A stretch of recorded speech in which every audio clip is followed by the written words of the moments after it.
내버려진 고아들같이 어머니를 찾나이다. 참 예수님, 이렇게 열정적으로 성령 세미나를 하시는 모습 보니까 오늘 제가 이제 지구사제 모임 갔다 왔는데 우리 본당에서 성령 세미나 180명이 신청해서 하고 있다고 했더니 시모님들이 다 놀라셔요. 한 본당에서 그렇게 많이 하는 데가 요즘 들어와서 거의 없다고. 그래서 원래 그런 겁니까? 저는 잘 모르겠습니다. 사실 저는 성령 세미나를 한 적은 없습니다. 저도. 근데 특별히 이렇게 강의를 또 부탁해 주셔서 아마 다른 아마 성령 세미나에서 들으셨던 그 이강하고는 좀 다를 수 있어요. 여러분들이 뭐 이해하시고 제가 제 나름대로의 어떤 오늘 주제에 대해서 또 여러분들과 함께 나눔을 하고자 합니다.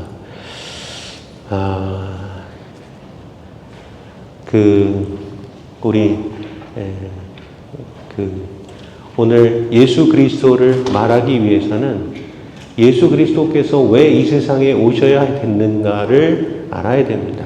왜 오셨을까요? 우리를 구원하시려고 오셨다. 뭐로부터? 죄로부터 우리를 구원하러 오셨다. 그럼 죄가 뭡니까?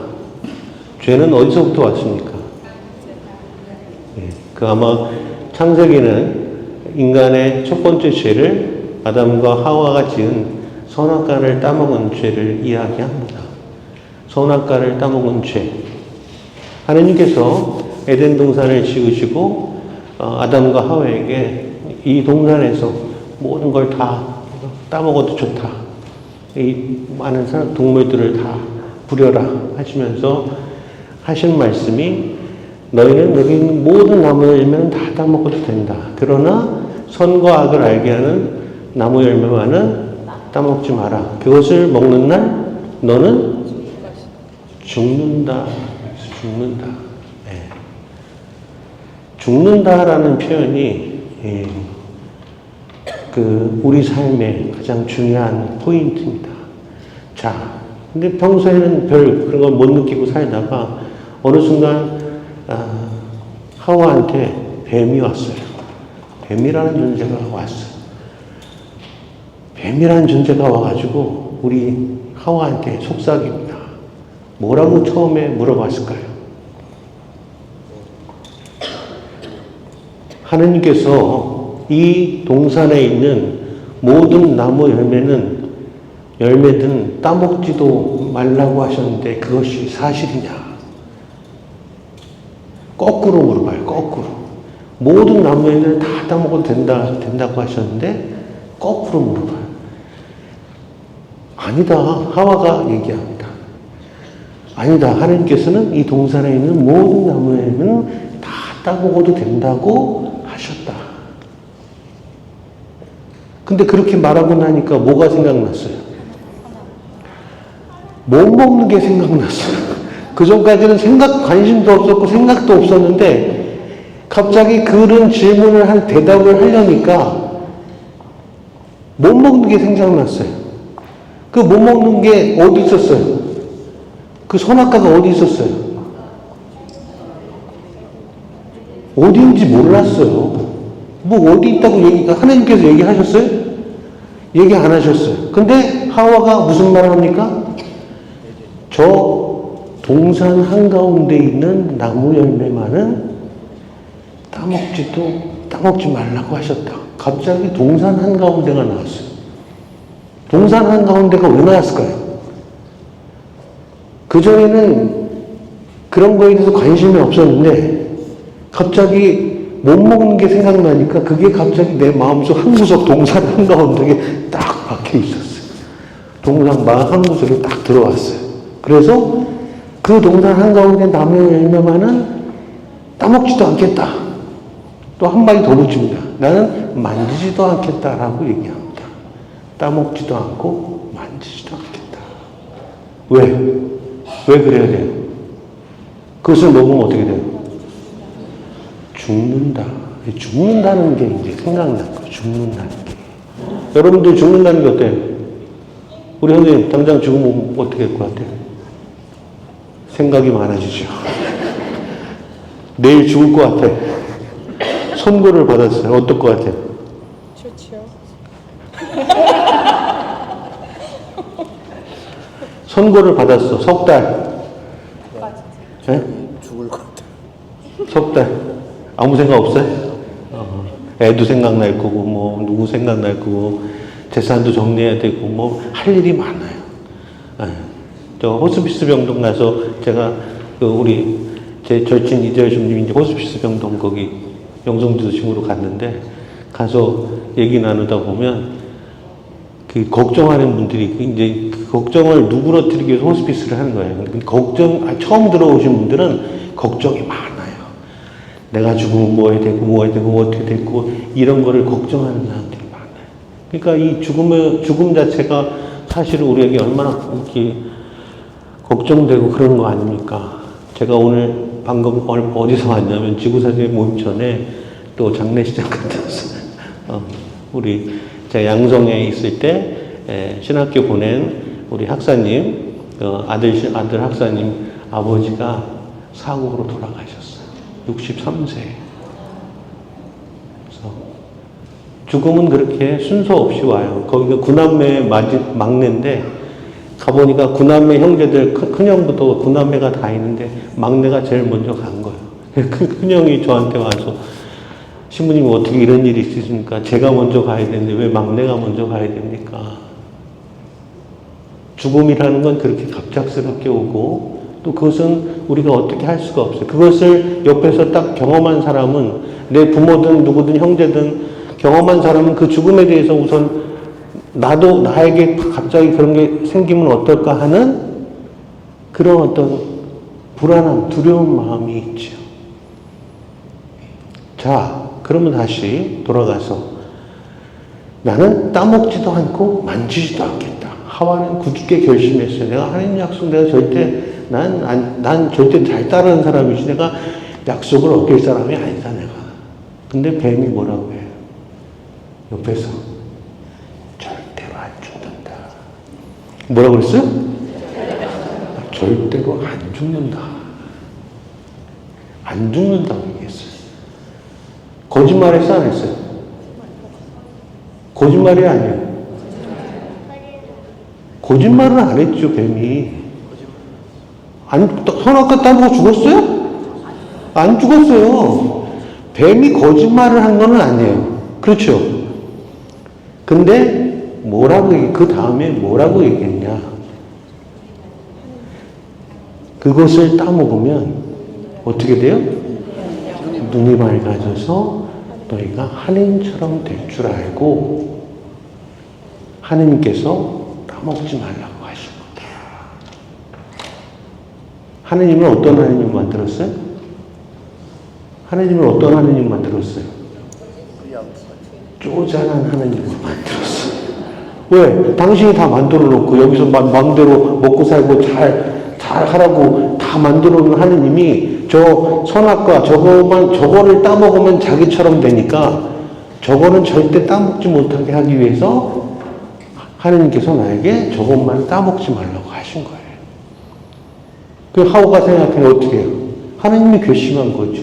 왜 지만 신이고 나는 신이 못 될 거는 아니잖아요. 그렇죠. 나도 좀 영생을 누리면서 영생 누리고자 하는 사람들 얼마나 많았어요. 진시황부터 해가지고 내가 이 온갖 영화를 영생을 누리면서 살고 싶은데 그렇게 못 사는 것이 이제 죽음이 두렵기 때문에 못 사는 것이 하나님께서 시기해서 나를 그렇게 못하게 만든 것처럼 뱀이 유혹을 한 겁니다. 거짓말은 아니지만 그 다음이 거짓말이었죠. 그 다음이 하나님께서 이게 뭐예요 이게? 그런 마음을 불쑥 일어난 게 뭐예요? 칠제종 중에 뭐예요? 교만하게 만든 거. 내 안에 있는 교만한 마음을 뱀이 건든 거예요. 그러니까 어떻게 해요?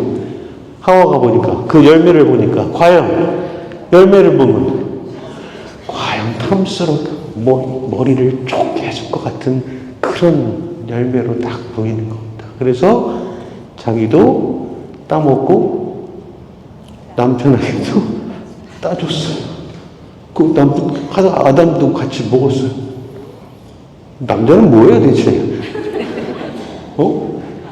여자가 다 이렇게 해놓고 자기는 옆에 있다가 그냥 따준 거 그대로 먹은 바보예요? 바보야, 아니에요? 똑같아요. 똑같은. 하와한테 한 거는 아담한테 한 거 똑같은 얘기인데, 한 거예요. 그럼 과연 여기서 왜 그러면 그것을 따먹을 수밖에 없었는가? 교회는 그렇게 얘기합니다.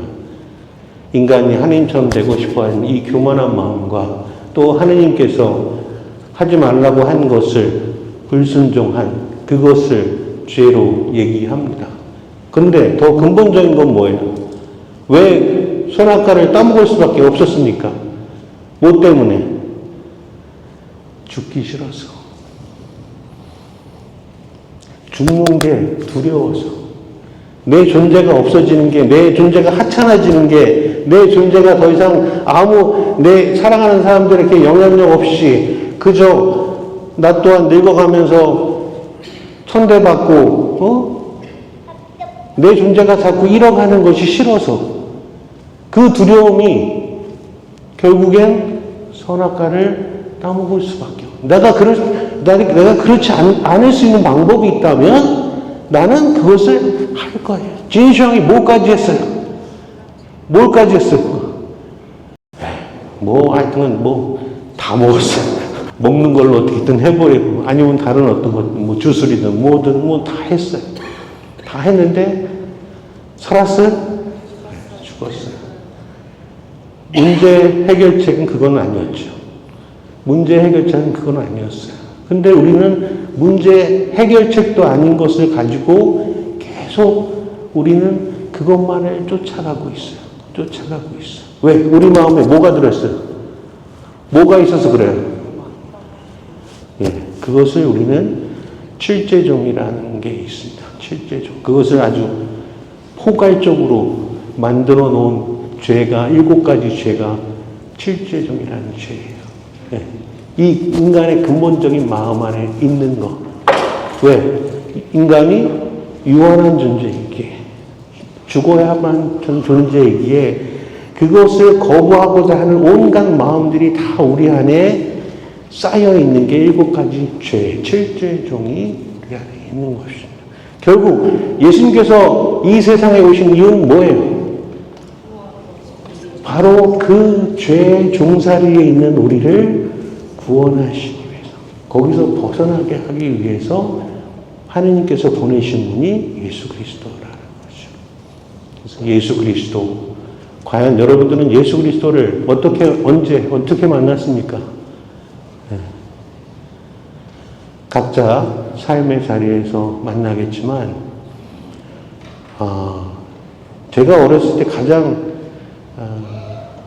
힘들었던 부분이라고 얘기해요. 각자 여러분들이 어렸을 때 삶의 모습들을 이렇게 되돌아보면 각자 자기가 어려웠던 부분들이 있죠. 저는 가난한 집에서 태어났던 거가 가장 또 어렸을 때는 또 상처였죠. 저희 집은 어렸을 때부터 늘 단칸방이었어요. 방 하나에 그 집에 들어가자마자 부엌 있고 이렇게 있잖아요. 이런 작은 부엌 하나 있고 들어가는 방 하나 있는 집. 화장실은 어디? 공동 화장실. 저쪽에 변소 있는 변소. 그냥 푸세식 변소.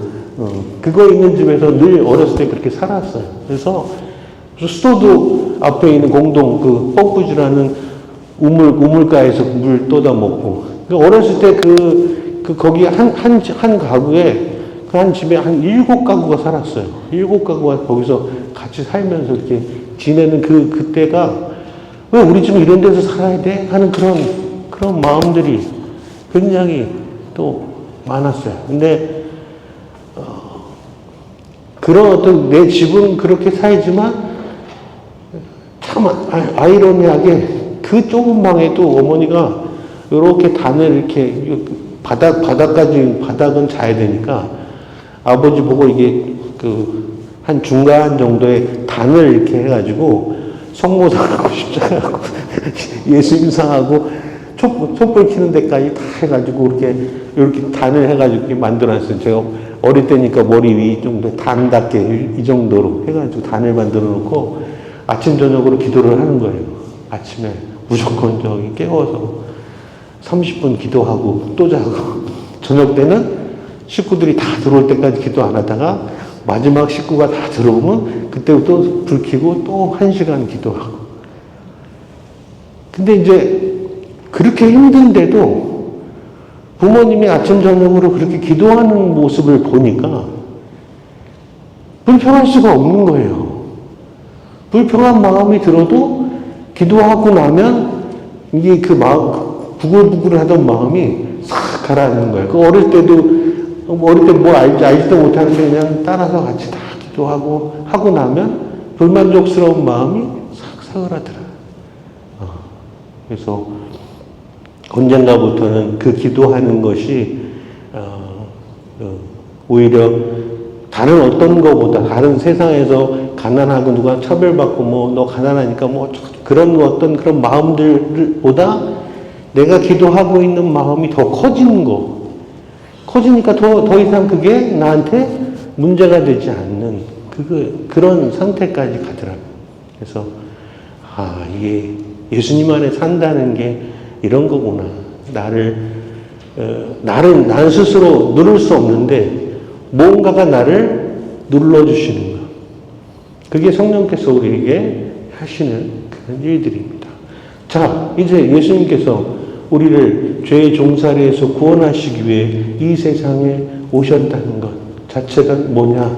바로 우리의 교만과 불순종의 정반대이신 분이 오신 거예요. 왜?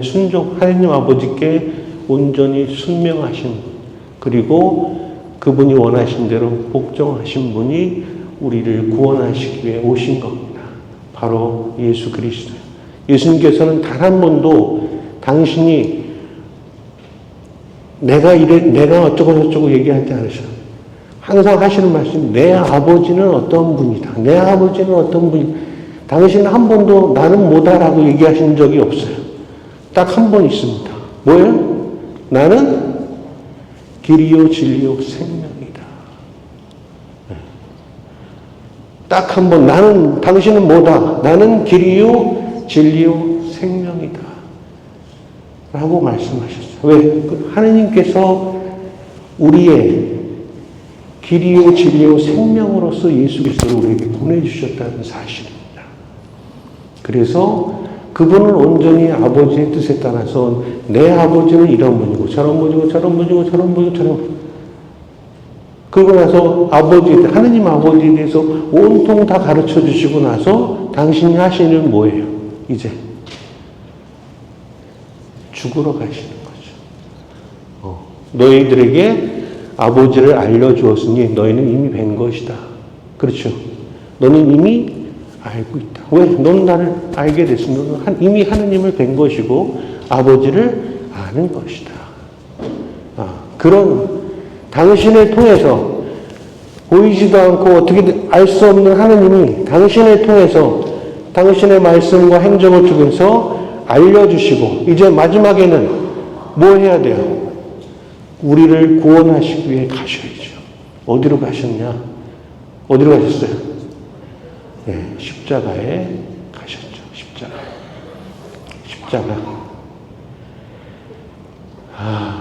여러분들 십자가 많으세요? 십자가 많으세요?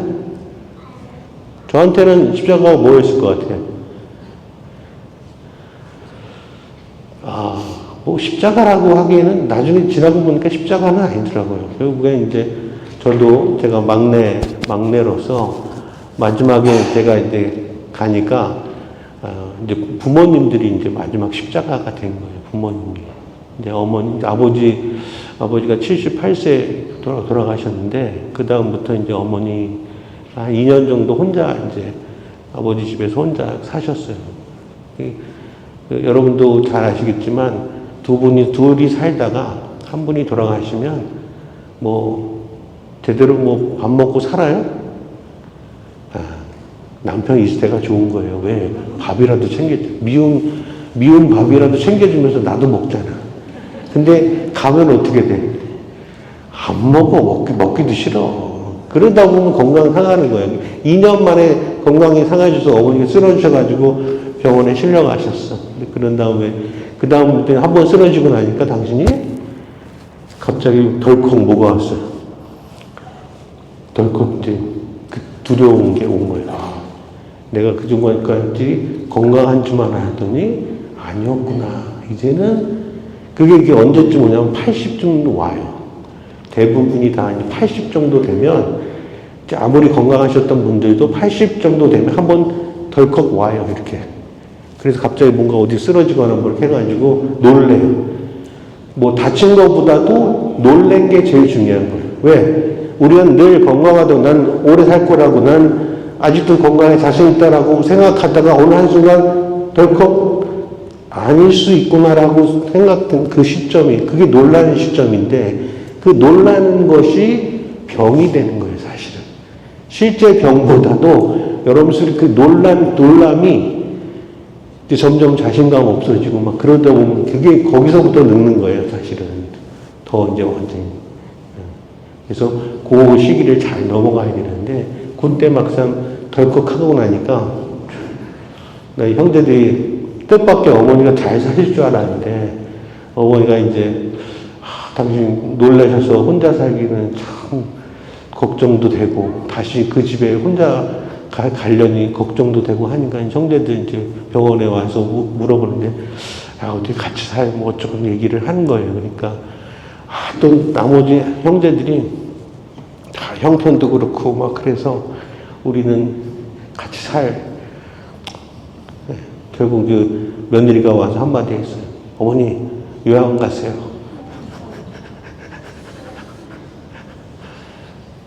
자기는 안 모신다고. 어머니 요양원 가셔야 돼. 그래가지고 속이 상해가지고 이제 아들 신부가 왔으니까 고자질을 다 하는 거예요. 아니 저 며느리가 평생 자기 모시지도 않고 살고 자유롭게 살다가 이제 와서 좀 모시라고 하니까 그걸 못 모시겠다고 하는지 요양원 보내겠다고 한다고. 그래서 어떻게 해요? 걱정 마시라고.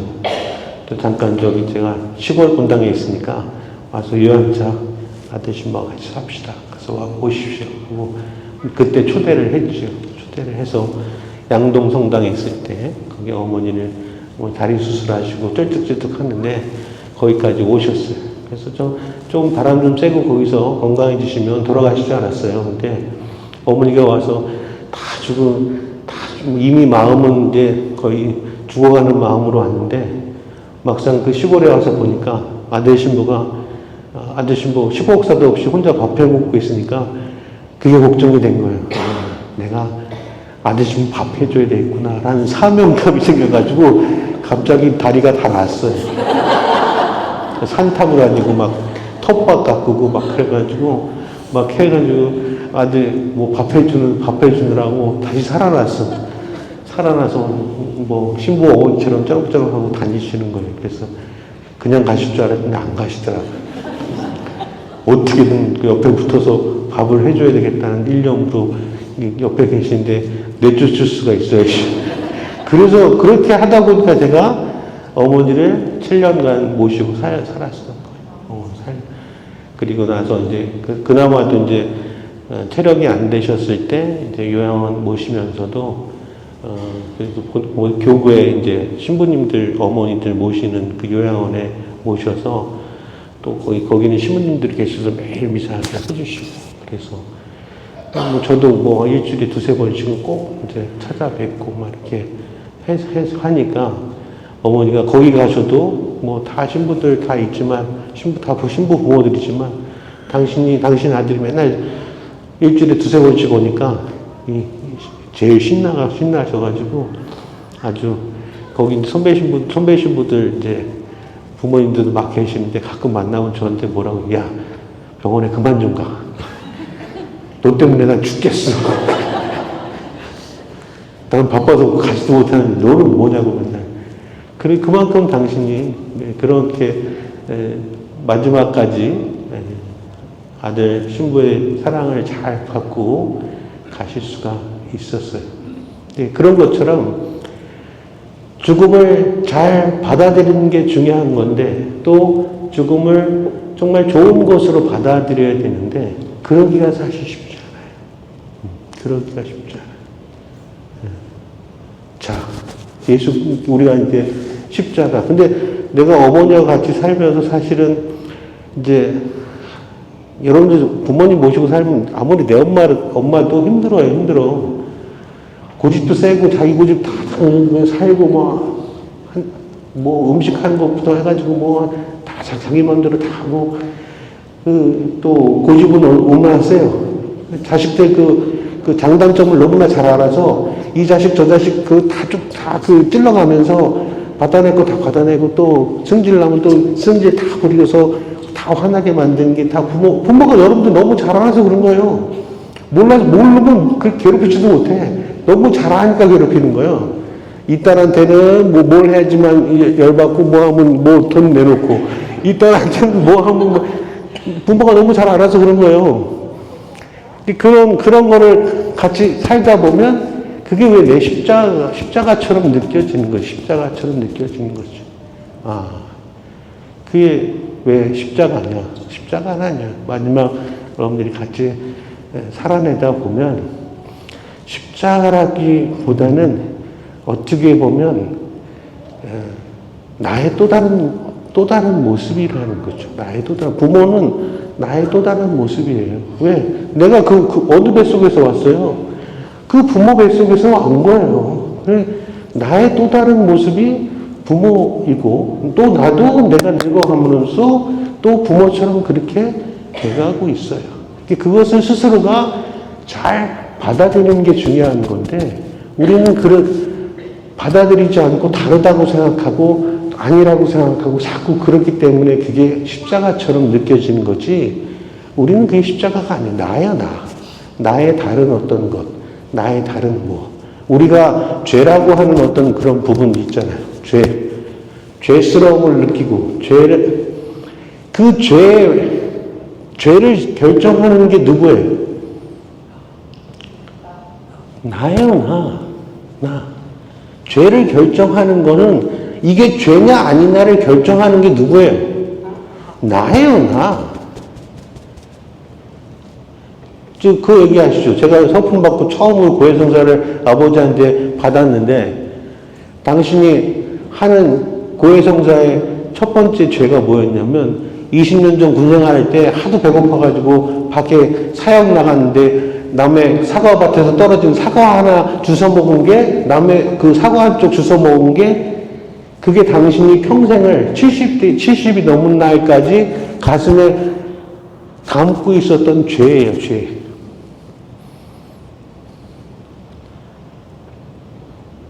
우리 아버지 대단하신 분이죠. 네. 대단하신 분이죠. 근데 그만큼 죄를 구분질 수 있는 좀 난데, 내가 그렇게 살면 내 죄의 기준은 거기가 되는 거예요. 내 죄의 기준은. 근데 죄를 많이 짓는 사람은 뭐예요? 죄를 짓고도 죄가 아니라고 생각하니까 계속 짓는 거예요. 나는 그거 죄가 아니라고 생각하니까 계속 짓는 거예요. 그렇죠. 여러분도 사주도 보고 많이 보잖아요. 여러분들 가서. 가서 이렇게 뭐 찜찜하면 가서 보잖아요. 이렇게. 어떻게 잘 되냐, 안 되냐, 될 거냐, 말 거냐, 어쩌잖아, 이렇게. 그런 거를 다 이렇게 들으면 여러분들 속이 편안해요.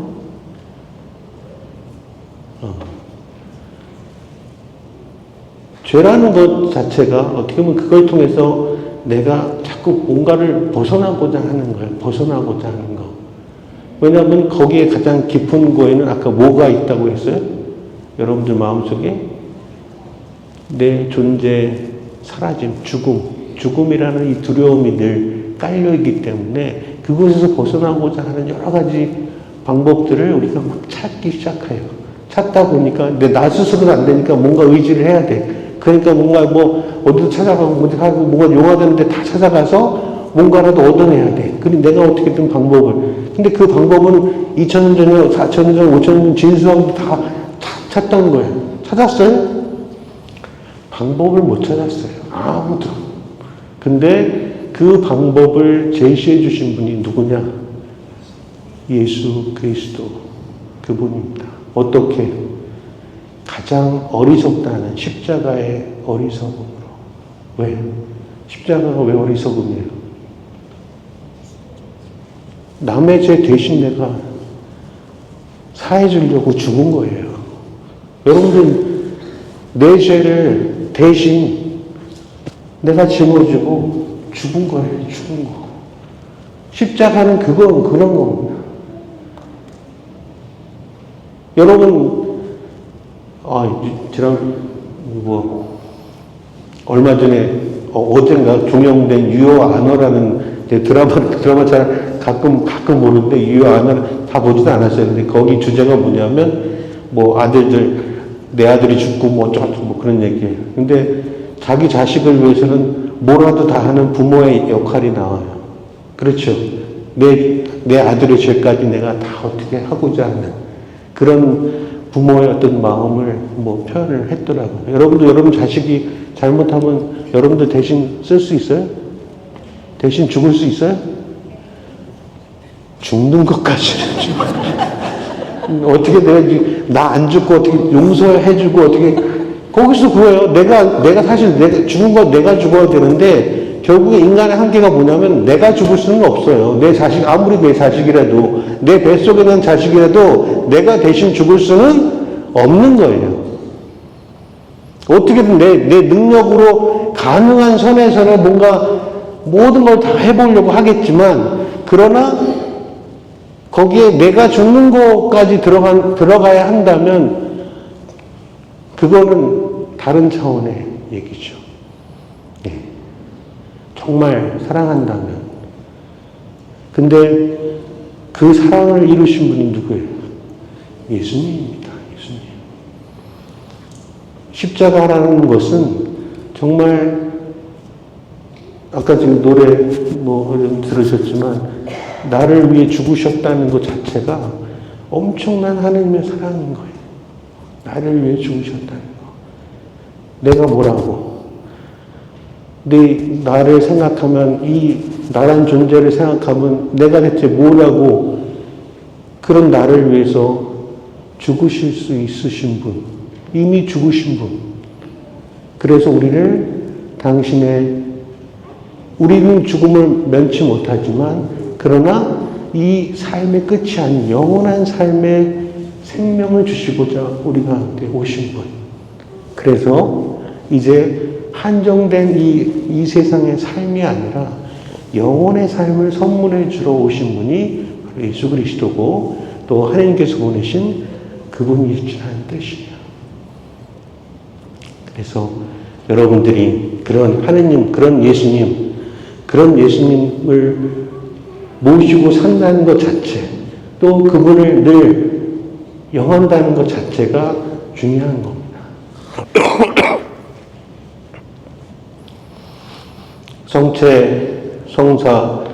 성체성사가 우리에게 주어지는 것은 예수님께서 온전히 이제 우리를 용서하신 것뿐만 아니라 내가 너하고 하나가 되고자 하신다는 뜻이에요. 내가 너하고 하나가 되고자 하신 것. 그 하나가 되고자 하시는 것을 우리는 왜 자꾸 거부하는지 모르겠어요. 자꾸 거부하게 돼요. 그래서 여러분들이 오늘 성령 세미나를 하시면서 우리가 막 하나님의 사랑도 막 얘기하지만 또 나에 대해서도 분명히 생각을 해야 돼요. 여러분들이 나에 대해서. 칠제종의 모든 근원은 어디서부터 나와요? 바로 내 안에서부터 나와요. 나를 통해서 나오는데 그건 어쩔 수 없어요. 왜? 하나님께서 네가 선한 일을 하든 좋은 일을 하든 나쁜 일을 하든 다 네 결정에 맡기겠다. 그게 뭐예요? 자유의지를 주셨기 때문이에요. 네가 나를 믿든 안 믿든 그것까지도 자유를 주신 거고 죄를 짓든 아니든 더 하든 그것까지도 네가 결정하라고 주신 분이에요. 왜? 그걸 결정하지 못하게 하시면 우리에게 자유를 주신 게 아니죠. 우리를 온전한 자유인으로 만드신 게 아니잖아요. 그래서 죄도 거기서부터 출발하는 겁니다. 결국 우리가 죄를 짓게 된 가장 근본적인 원인은 뭐냐? 하느님에게서 자꾸 멀어지는 마음이에요. 거기서부터 시작이 된 겁니다. 결국 뭐예요? 내 죽음에 대한 해결책이 사실은 하느님과 가까워지는 거였는데 오히려 하느님과 멀어지는 방법을 택한 인간의 선택이 바로 죄고 그 죄를 통해서 우리가 하느님과 계속 관계가 멀어짐으로써 우리가 이렇게 피폐한 사람이 된 거죠. 그래서 하느님께서는 바로 예수 그리스도를 통해서 다시 우리와 합일, 가장 가까운 관계가 되게 해주시기 위해서 예수님을 보내신 거고 예수님의 죽음으로써 또 당신의 살과 피를 우리에게 주심으로써 이제 너는 나하고 하나다. 너는 나와 같은 사람이다. 이제 하나님과 같아진 우리를 만들어 주시기 위해서 그렇게 하시는 거다. 그래서 여러분들도 합일된 하느님한테 가야 돼요. 제가 이제 부모님 오늘도 이제 장례미사 갔다 오고 또 지난번 부모님들 돌아가시는 몇몇 부모님들 돌아가시는 거 보면서 아 그래도 신앙인으로서 참 열심히 잘 사신 분들은 그 말로가 아 정말 아름답구나 하는 생각들을 많이 해요. 하나님께서 지켜주시고 그래서 우리가 마지막 죽음이라는 이 과정을 어떻게 거칠 거냐 죽음이라는 과정 가장 하나님과 하나 된 상태에서 넘어가야 되는 것이 우리가 해야 될 몫인 거죠.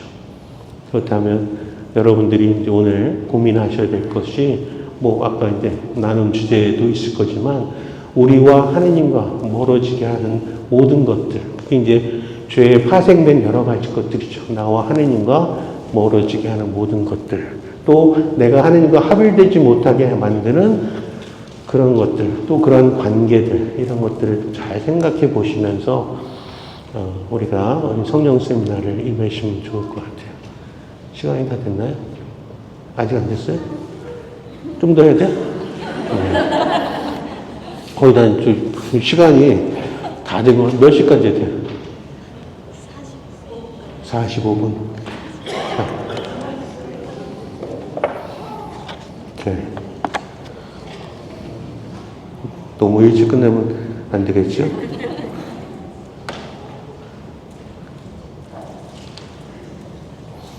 네. 제가 성령 세미나를 안 해봐서 제가 어떻게 되는지 잘 몰라요.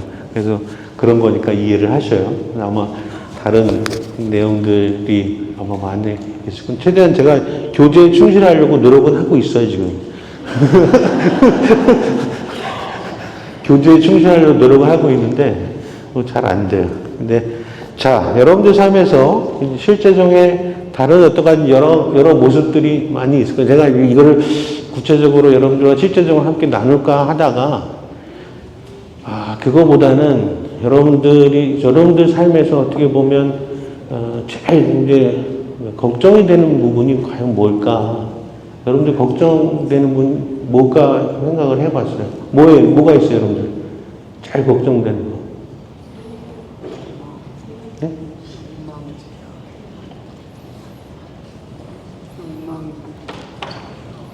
네? 욕망. 이제 칠제종 잘 읽어보시면 여러분들이 다 하고 싶은 얘기는 다 칠제종 얘기예요. 여러분들 안에 있는 모든 얘기는 다 칠제종으로 섭외가 다 포섭이 다 돼요. 그 중에 이제 하나가 하나님과 자꾸 멀어진다는 얘기를 하잖아요. 근데 실제로 여러분들이 잘못된 하느님을 찾는 경우도 굉장히 많습니다. 잘못된 하느님. 뭐, 샤머니즘을 쫓아간다든지, 다른 무속이든지, 뭐, 다른 어떤 뭐, 또 이상한 어떤 종교든지, 뭔가 우리 안에서 우리를 뭔가 다르게 변화시켜줄 뭐 어떤 존재가 있을 거라고 생각하고, 거기에 마치 우리의 뭔가가 있는 것처럼 따라가는 경우가 많아요. 근데 그런 게 있을까요? 있어요, 없어요?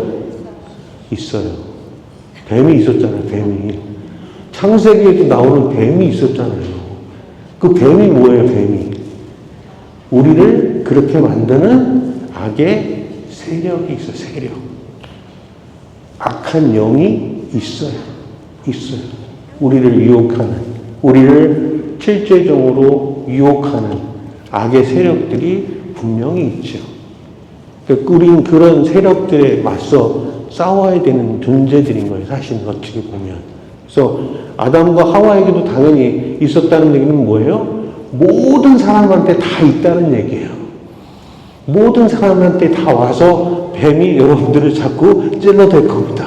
선악과를 따먹어야 되니 말아야 되니 하면서 계속 여러분들을 자꾸 건드릴 거예요. 여러분들이 그렇게 살아왔고요. 건드림을 받고 살아와서 지금의 여러분들의 모습이 이렇게 된 겁니다. 네, 거기에 넘어갈 때도 있고 안 넘어갈 때도 있고. 네, 그래서 그런 넘어갈 수 있는 삶이 안 되게끔 하기 위해서는 우리가 어떻게 살아야 될 것인가. 제가 우리 부모님 얘기를 가끔 하는데, 우리 아버님이 정말 성인군자처럼 사셨어요. 진짜 그 사과 하나 훔쳐본 것 같고 평생을 마음 긍긍하셨던 그 순수한 아버지. 그 순수한 아버지가 그렇게 살려면 어떻게 해야 됩니까? 순교자가 옆에 있어야죠. 그래서 우리 어머니가 순교자예요, 순교자. 왜? 그런 순수한 아버지를 두고, 같이 옆에서 맞춰서 살아가려면 어떻게 해야 돼요? 제일 죄를 많이 줘야 돼, 사람이. 저희 어머니였어요. 왜? 당신 아버지는 양심건대로 일해서 벌어서 딱 자기는 할 것 도리 다 한 거잖아요. 기도 열심히 하고 열심히 벌어서 갖다 주면 살림은 누가 해요? 엄마가 하는 거죠. 근데 엄마는 뭐 아버지가 해다 주는 게 그거 갖고 다 돼요? 말도 안 되죠. 그럼 결국 엄마는 뭐예요? 누구한테 돈 빌리고 거짓말하고 뭐하고 하면서 그렇게 살아올 수밖에 없는 게 엄마의 삶이잖아요. 아이들 다 저도 5남매, 이제 5남매 다 그 가난한 속에서 5남매 키우려면 누구한테 손 벌리고 다 해야 되는 거잖아요. 그렇잖아요. 그게 참 아이러니한 거죠. 근데 제가 막내인데, 저희 어머니가 이제 저희들 키우느라고 정말 고생 많이 했는데, 어머니가 제가 신학교를 처음 딱 들어가고 나니까 어머니가 그런 얘기를 하시더라고요. 당신이 막내 아들이 신학교를 들어가니 이제는 어떻게 해야 돼요? 이제 신학생 부모가 되는 거잖아요. 그러니까 그동안 당신이 빚져왔던 일수쟁이들한테 빚을 다 갚았어요. 제 신학교 들어가면서 그 일수쟁이 한 분이 모 신부님 엄마예요. 모 신부님 엄마가 일수쟁이요. 그 엄마한테까지도 이제 돈 빌린 것까지 쫙 갚고, 그래서 당신은 정말 아들한테, 혹시 막내 아들한테 안 좋은 소리 날까봐 그렇게까지 철저하게 하시면서 사셨어요. 근데 어머니께서 정말 제가 신학교 들어가서부터 그렇게 못 벌어오던 아버지가 돈을 벌고 그때 IMF 전이었는데 IMF 전까지 한 몇 년간을 진짜 꼬박꼬박 하루도 안 쉬고 막노동 가서 하스리 기술을 난 늦게 배워가지고 기술자로 해가지고 하루에 30만 원, 그때 30만 원씩 꼬박꼬박 벌어오셔서 제가 신학교 한 3학년쯤 됐을 때 집을 하나 샀어요. 집을 하나 사시고 또 큰형이 또 이제 결혼해서 한참 하다가 이제 아파트 한 채를 이제 살려고 또 받은 게 있었나 봐. 그래서 어머니한테 와서 어머니 집 산 것도 모르고 어머니 보증금 떼서 저기 들어오시죠. 저희 같이 아파트 하나 사서 같이 삽시다고 꼬셨대요. 그래서 얼마가 필요하니 해서 얼마가 필요하다고 해서 그것도 그 엄마가 또 떼줘서 집을 또 사줬대요. 그 정도로 엄마가 막내 아들이 신학교 가니까 모든 게 다 다시 풀렸대요. 네. 그래서 저한테 그때 빌라 하나 샀거든요. 빌라. 한 17평짜리 빌라 하나 처음으로 당신 집을 하나 사셨는데 그거 저한테 주고 가셨어요. 저 명의를 저한테 주고 가셨어요. 왜? 이거는 하나님께서 당신 아들한테 주라고 이렇게 만들어 놓으신 거라 해서 잘게 되셨어요. 그 지지를 벗고 힘들던 삶에서 마지막에 어머니가 찾은 행복이 막내 아들이었어요. 막내 아들이 신학교 가고 신부 되면서 그 얻은 행복. 그것처럼 하나님께서는 언젠가 우리에게 희망을 주셔요. 제가 희망이 되는지는 나중에 엄마가 그렇게 얘기해서 알았겠지만, 하나님께서는 또 정말 암흑 같던 그 엄마의 삶에 마지막 희망을 주신 거고, 또 그리고 마지막 갈 때까지도 막내 아들 덕에 또 막내 아들 같이 살면서 끝까지 편안하게 가실 수 있는 그 마지막 희망까지도 주신 거 아니에요. 그래서 참, 하나님은 참 대단하신 분이구나. 어떤 식으로든 당신을 따르는 사람들에게, 꼭 저 세상뿐만 아니라 이 세상 안에서도 보상을 해주시는 분이다. 라는 걸 저도 많이 체험을 하면서 살게 됐어요. 체험이 사실 중요한 거예요. 우리가 예수님을 안다, 또 예수님을 사랑한다, 많이 얘기하지만, 우리 삶에서 예수님이 우리와 함께 있음을 실제로 우리가 체험하고 느껴야 되거든요. 어떤 식으로든. 그게 꼭 예수님이라는 어떤 존재가 나타나서라기보다는 누구를 통해서, 내 부모를 통해서든, 형제를 통해서든, 아들을 통해서, 자식을 통해서든, 어떻게든 하나님은 내가 가야 될 길에 대한 어떤 희망을 주시고, 그것을 나갈 수 있도록 해 주시는 거예요. 그래서 사실은 잘 보면 여러분들이 십자가라고 생각하는 그 부분이 바로 예수님께서 우리를 당신의 체험 안으로 이끌어 주시는 가장 중요한 기준이다. 십자가. 여러분들 스스로가 한번 십자가라고 생각하는 부분들이 있을 거예요. 그 십자가라고 생각하는 그 부분이 바로 예수님과 우리가 만나는 접점이라는 거죠. 나에게 한때는 부모님이, 어머님이 십자가였고 아버님이 십자가였는데 그 십자가가 어느 순간 보면 내가 예수님을 가장 잘 체험할 수 있게 해줬던 그런 존재였다는 사실이죠.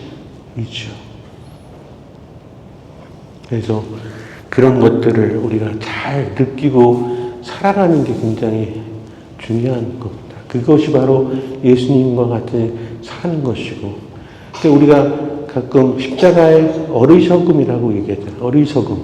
어리석음. 왜 자꾸 우리는 어리석음이라는 표현을 쓰냐? 세상 사람들이 볼 때는 우리 신자들이 사는 삶이 다 바보 같고 어리석은 삶 같아요. 지혜롭지 못한 삶을 사는 사람들 같아. 근데 굳이 예수님은 계속 우리에게 너는 그렇게 부질없고 그런 모습으로 살아라고 계속 얘기하셔요. 오늘 복음도 마찬가지죠. 아니, 우리가 진복팔단이라고 행복하여라. 가난한데 왜 행복해야 돼? 저도 어렸을 때는 그 말씀, 진복팔단에, 아니, 지금 가난한 사람, 너희는, 실제로 가난하면 그 말씀이 안 들어와요. 대체 이게 뭔 궤변이야. 안 그래? 지금 내가 이게 힘든데, 너희는 나중에 될 거다, 행복해질 거다, 너희는 행복하다. 가난하니까 행복해? 말이 안 되는 소리를 하고 있어요. 또 지금 부유한 사람들 얼마나 행복해 보여. 근데 그 사람들 나중에 저 사람도 불행해. 왜 말이 안 되는 예수님의 말씀을 하시느냐. 이 격반하장의 이 내용들이 결국에는 예수님의 삶을 통해서만 우리가 알아들을 수 있는 얘기잖아요. 왜?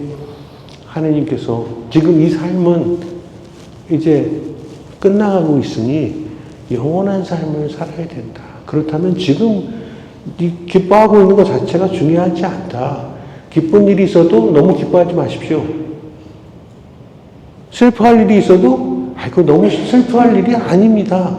라고 예수님께서 자꾸 우리에게 말씀하시는 거예요. 지금 슬픈 일, 안 좋은 일 많이 거기에 내가 온 신경을 다 쓰고 살지 말라는 얘기예요. 왜? 그거 언젠가 지나갈 거고 그거 언젠가 끝나갈 날이 올 거라는 거죠. 그리고 지금 너무 행복한 사람도 마찬가지. 이 행복이 너무 계속 갈 거라 생각하지 말라고 경고하시는 말씀이잖아요. 예? 그리고 너무 거기에 집착하지 말라. 행복도 불행도 집착하지 않는 거. 예수님께서 우리에게 하시는 말씀은 바로 그런 거예요. 왜? 우리가 가야 될 곳은 어디예요? 하나님 나라이기 때문에. 하나님의 영원한 나라를 얻고 찾아야 되는데 왜 우리는 자꾸 요 앞에 있는 것만을 자꾸 거기에 흔들리고 거기에서 힘들어하고 그것 때문에 서로 싸우고 이렇게 왜 그렇게 사냐 이거죠. 거기서 우리가 벗어나서 하나님과 함께하는 여유로운 삶을 또 느긋한 삶을 또 어떻게 보면 측은지심의 삶을 살아내고자 넌 나를 닮아라 라고 얘기하시는 것이 바로 그거예요. 예수님께서 측은지심의 마음으로 용서하는 것. 근데 여러분들 측은지심의 마음으로 한번 살아보셨어요? 예수님께서 자꾸 측은지심의 마음으로 살라고 하잖아요. 하나님 아버지는 그런 분이고 돌아온 아들 아버지 재산 다 탕진하고 돌아온 아들도 살아 들어왔으니 이렇게 할 수 있는 이럴 하나님의 사랑을 얘기하시잖아요. 당연히 우리는 첫째 아들처럼 화를 낼 수밖에 없는 근데 아버지는 그렇지 않으신 분이라고 계속 얘기를 해요. 네. 근데 그런 사랑을 예수님께서 얘기하시면서 또 그렇게 하라고 하시잖아요. 여러분 그렇게 해요? 예수님을 닮는다는 것은 사실 어려운 얘기예요. 예수님처럼 그렇게 넓은 마음을 갖고 용서하고 측은지심의 마음으로 바라보고 살기는 너무나 힘들어요. 왜 용서해줘요? 용서가 안 되는데. 용서할 수 없는데. 근데 예수님은 그런 마음으로 살라고 해요. 그리고 자꾸 뭐라고 해요? 내가 그만큼 너희를 용서했다라고 얘기해요. 너 1만 달란트 너희 빚진 거 내가 다 용서해주고 다 했는데 너 와서 형제랑 붙잡고 싸우지 말고 내가 그만큼 너 용서해주지 않냐라고 자꾸 우리한테 얘기를 해요. 네가 나한테 빚진 거 내가 그거 다 용서해줬는데 너는 왜 그거 갖고 가서 옆에 형제한테 가서 그거 따지고 갚으라고 하냐. 이런 마음들을 자꾸 얘기하잖아요. 근데 결국 뭐예요 그게.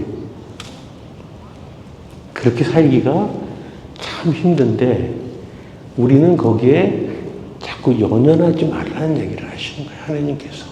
이 삶도 저거이도 그 형제도 용서하는 문제도 너무 거기에 집착하다 보면 왜 내 거를 안 내놓냐고 자꾸 안 줘도 되는 거예요. 왜? 그거 누구 거였어 원래? 하나님이 나한테 준 거였어.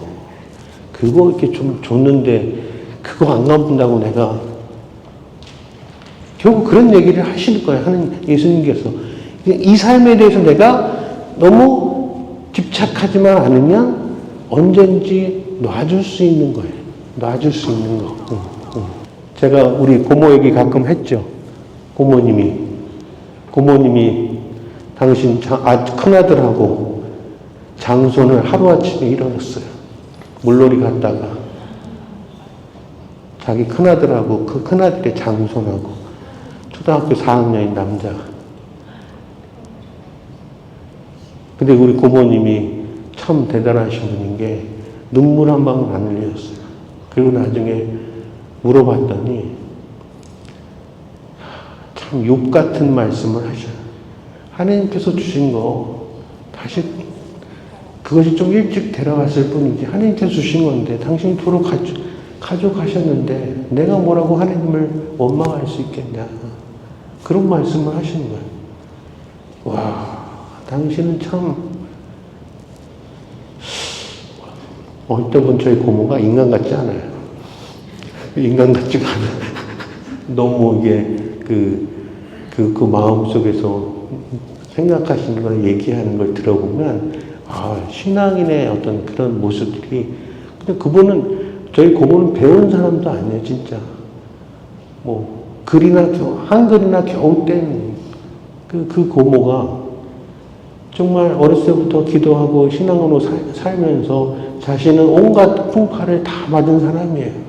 오남매 낳는데 고모부가 바람나서 딴 살림 차리고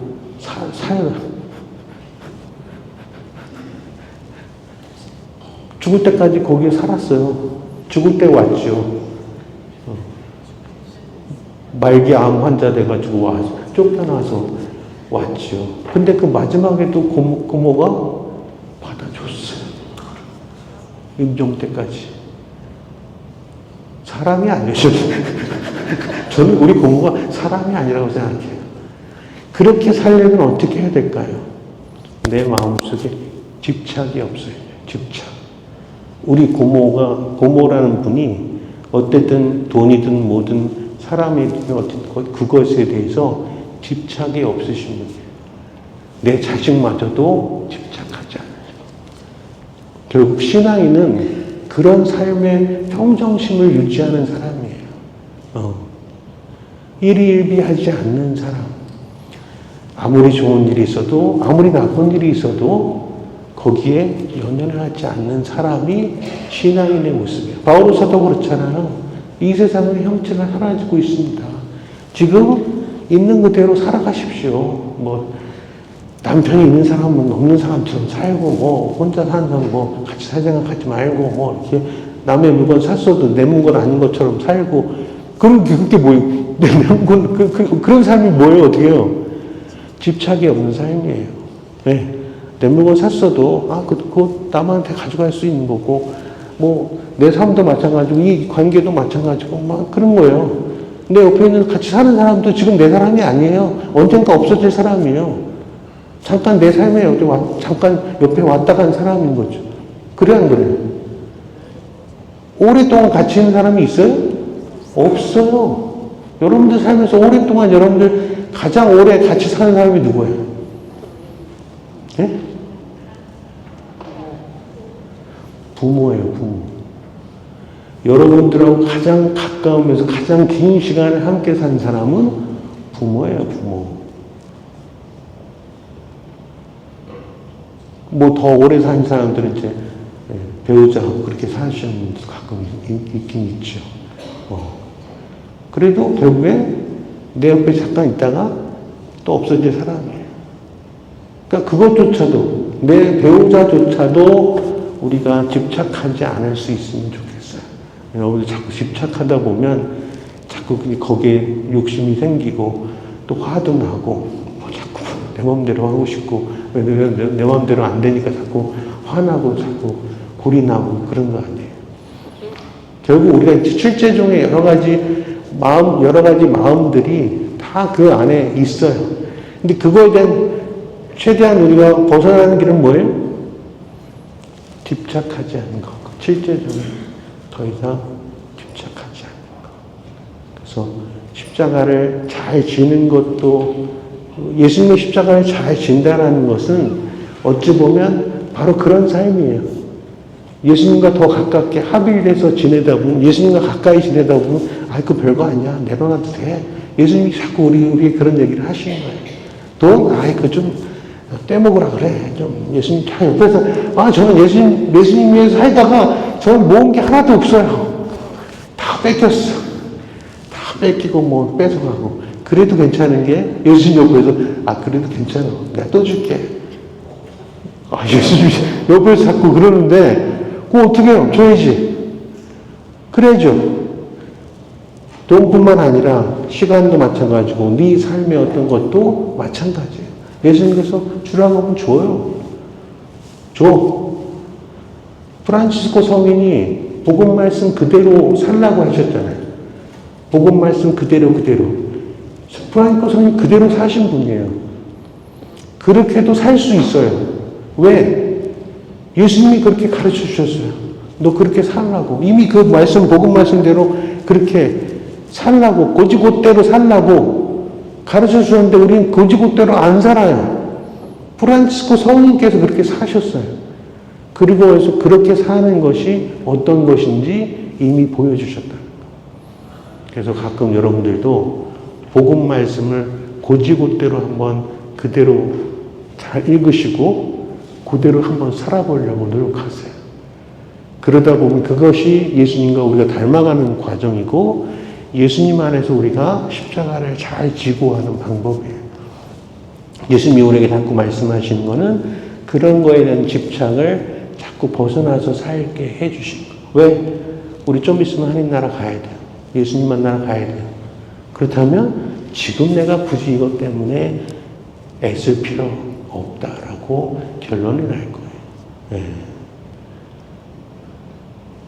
63살에 오늘 신학생 아버님이 돌아가셨어요. 그저께 하고자 하는 일도 많고 꿈도 있고 아들 신부 되는 것도 보고 싶고 다 있었어요. 근데 하나님께서 됐다 가자라고 하셨어요. 가야죠. 어떻게 가야죠. 안 가요? 안 갈 거예요? 누구나 다 그런데 가야 돼요. 그렇다면 잘 갈 수 있게끔 지금부터 준비를 해야죠.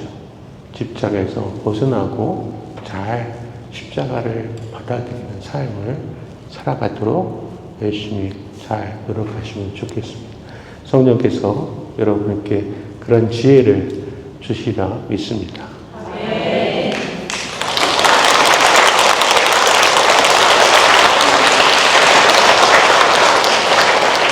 신부의 강의를 들으시면서 어떤 생각을 하셨나요? 많은 생각을 하셨으리라고 믿습니다. 신부님의 체험담을 통해서 그리고 예수님에 관한 말씀을 들을 때 마음이 뭉클했었습니다. 우리 다시 한번 신부님께 감사의 박수 드리겠습니다.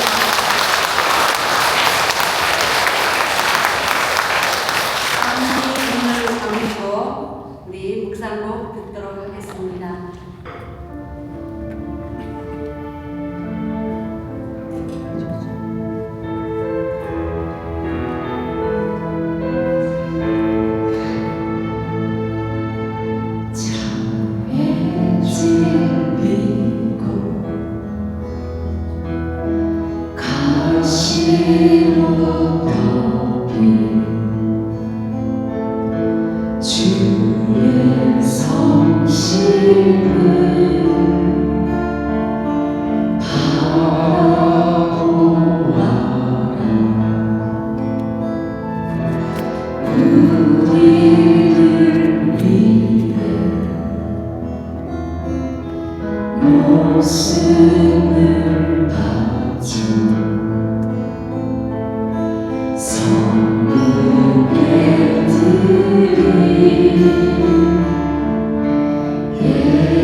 주의 성실을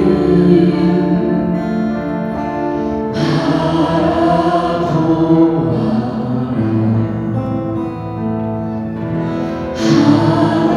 한없는 자비 애끓는 사랑 가슴에 담은 예수님 마음 사랑하는 마음으로 십자가 지고 애원하며 두드시는 예수님 사랑 돌아오라. 사랑한다 나의 사랑아. 다 오르는